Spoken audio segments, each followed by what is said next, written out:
Hello everyone and welcome back to another episode of Teaching Partner. Today I brought something great collaborative tool and it's completely free if you use it smartly. The name of this platform is Padlet and it is a very excellent collaborative tool you can use students in online and hybrid classes. So let me explain how to use it effectively. So first of all you have to go for login. So just click on the login and log in with the Google account.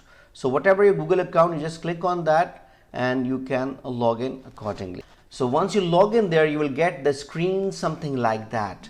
So you have to make a Padlet, which is a collaborative tool as I said before, and it is used to make some real-time collaboration with the students. So how can we use it? What are the options available? Let me go quickly for that. I'm just going to click on make a Padlet. Okay, so there are two versions. One is the subscription one is a free one.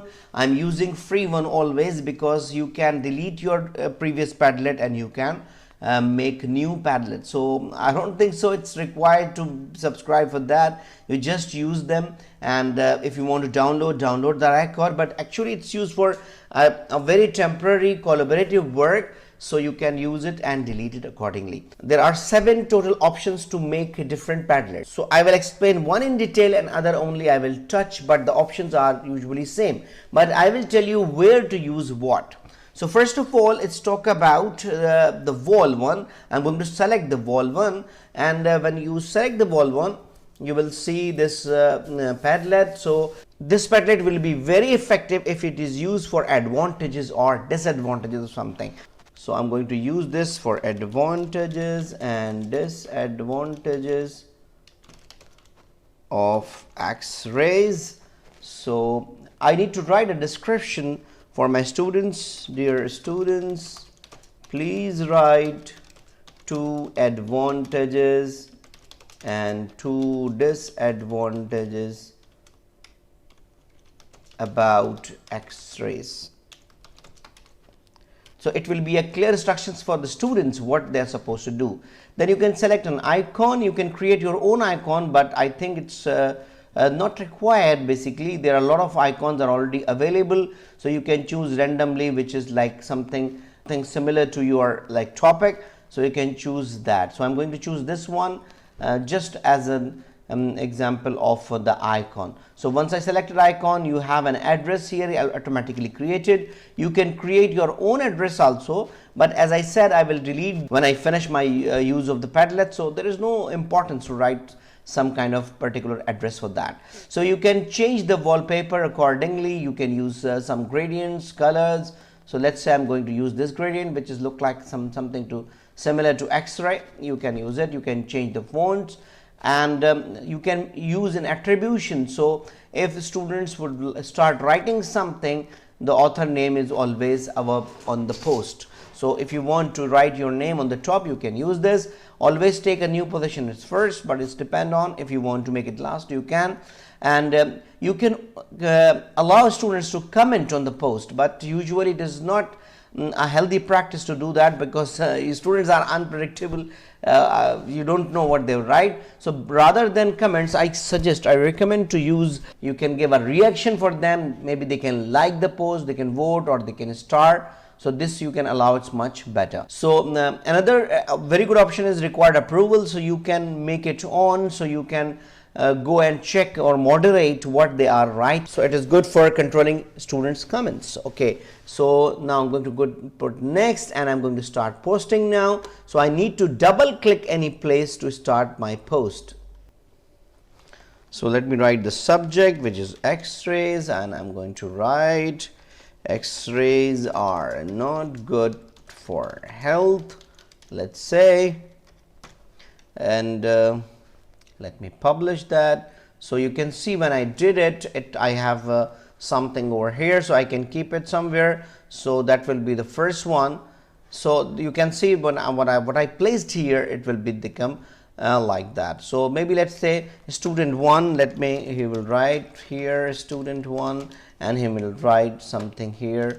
They can also insert certain options. They can also insert a picture, can give a link to the students, and you can image search from internet. Anyway, so let's say the student has published his one. This is really good activity when students are going to write or compare advantages, disadvantages, or good or bad, or something like comparison. This option is great for that. Let's move back on my Padlet again. As I told you, I need to delete the Padlets usually, so I'm going to delete it because it is not required now. So I just deleted it. Now the next option I'm going to make a Padlet is about stream. Stream is just like a social media page. It's like a Facebook account and Facebook page, or so you can use. Usually it's for the role playing. For example, you can give, it's a role playing that's good for English teachers, even science teachers, they can use it. So for example, you can give any character of the novel and they can role play it, and you know about the descriptions, and you write down the same options. I don't want to repeat it, but you can modify it to the next. So what is the advantage here? They can, in this stream, it will look like a Facebook page, so they can, you can start streaming yourself, let's say. So you can double click on it and write, let's say I'm making a role play myself as a Matilda. So this is a novel character. I can write something about something, let's say, and just I'm going to publish, and all students, the student 1, student 2, they will start writing. Student 1, he will write, let's say, some character, whatever.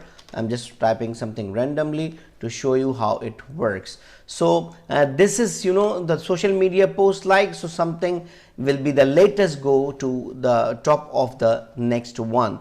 So this is how it works. So it is very good for using the role play. So let's move back to the Padlet again. The next is I'm going to make a grid. So now let's go for a grid option. This grid option is the same options of almost there, but the grid option is good as it is comes in a rows, and you can use it for response a question. So you can write a question here. Let's say, what is your opinion about UN, let's say, and students can write down. The options are same. I'm not going to repeat that. So you can use it. Will come in a grid way if you start posting. Okay, so my first post, so the question the teacher can write a question here also, so students can see that, and you can write a model answer about. So for example, I'm writing about the UN is my topic, and I would like to write, it's an organization which is very effective, and so on. So I'm going to publish that, and so this one will work in a row, so it will come in a row, and it is good for responding a question. Okay, so let's go for the shelf, and just click on that, and you have an option of shelf. Shelf is basically used to make it work in columns, and you can create sections also there. So it is very good if you want real-time reflection questions, so you can use this shelf option. So for example, reflection on my blog, so you can give it to them. So I'm just going to click it. I'm not going to repeat the options. So for example, first, what is your first section? So my introduction is there, so I can save it, and I can add more section in that. So this blog section 1, and you can write it there, and if you add it, it will add more sections. So it's work in a column and good for some reflection of any certain topic. Okay, so let's move on for the next option, that is a map. It is very good for the geography teachers, or if you want to locate something or given something. So let me zoom out more. So let us go click on there and find a location. Let's say I'm looking for Cairo, Egypt. So I'm going to click on that, and here I would like to write something about that. Let's say pyramids. So I can publish this. So I can locate a student. So I can give a particular location, and I can ask students to comment on that. So let me write another one. Let's say Cairo Opera House. Okay, this is the address. Let me go there. So I can add a link, for example, for this, and I can give a URL so the students can read something, or they can visit. I can link with a YouTube video for related to this. So this is really very good for geography teachers or someone who is interested in talking about locations and places. So this Padlet is amazing for that. So let's go for the Canvas. Canvas is very good for those students who feel hesitation of writing questions in the class with their identity. For example, if you are using Google Classroom and they post a question, and definitely it comes with the name. So here fun students can write their question anonymously. For example, I would like to write here, okay, any question about waves lesson. So you just post it, and so when you write down the title and place it, so students can write their questions. If they did not ask in the class, they can ask here at a Padlet, and you can open for 24 hours, let's say, or for a week, so they can keep writing their questions, and there is no identity, no one knows who wrote that. So this one is a good feature for anonymous questions for the students.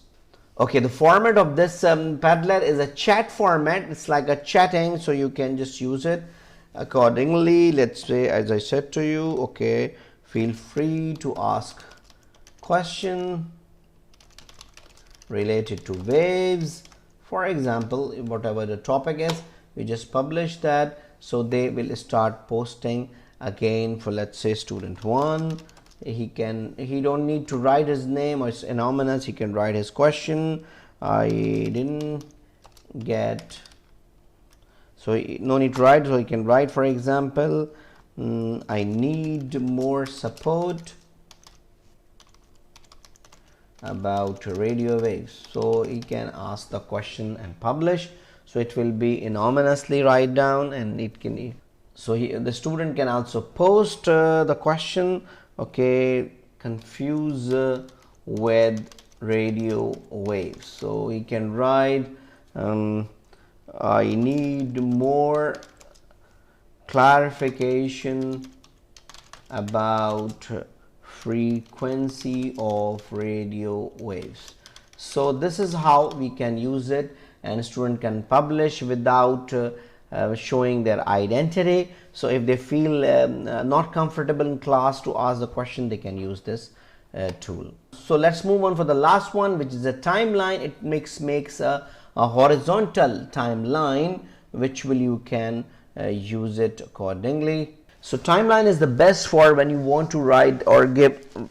Timeline is the best when you want to give the opportunity of students to make the event sequence. For example, if you are using a novel and you want an image, you want an event sequence, that option is good for that. So students can make the event sequence accordingly by using this Padlet. So the same, all options are already revised with you, so it's no need to repeat these options. This is excellent when you are going to make a timeline or event sequence in a novel or something. You can use this effectively when you are talking about a timeline or event sequence of any novel or something, so you can use it accordingly. So same like others, you need to go for the next, you can start posting, but this time it has come in a horizontal line, and the timeline is here. You can add a timeline for an event, let's say the event number 1. So what is the event? I can write down like, let's say, the birth of someone. That will be the event. You can publish it, and when you start making it, so it can create a timeline. So this is all about the Padlet, and I hope you enjoyed the Padlet. If you want to save your Padlet, let's say, so if you want to use in future as a reference, so you can save as a PDF also. To go to display and save as a PDF, and you can completely place it in somewhere as a record. So I hope you enjoyed the lesson. Please try this. Do not hesitate to write a comment. Thank you very much. Take care of yourself. Bye bye.